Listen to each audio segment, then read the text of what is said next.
Arkadaşlar Assalamu alaikum. Benim ismim Bahtiyar. Bugün biz aşağı basımın değil ya korkarım.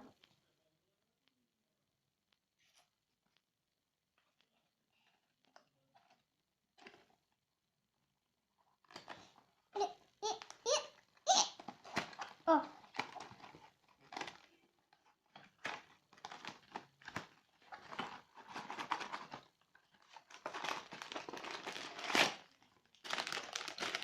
Mana hazimin koşup kilem. Mana min over koşup gidim. Eder biz kisabız.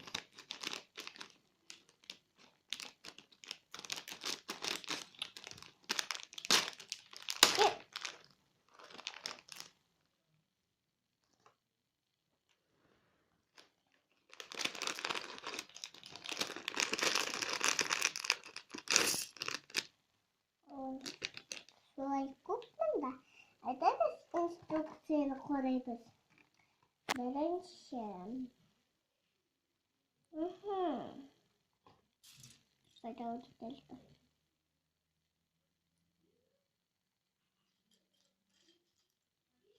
İşte.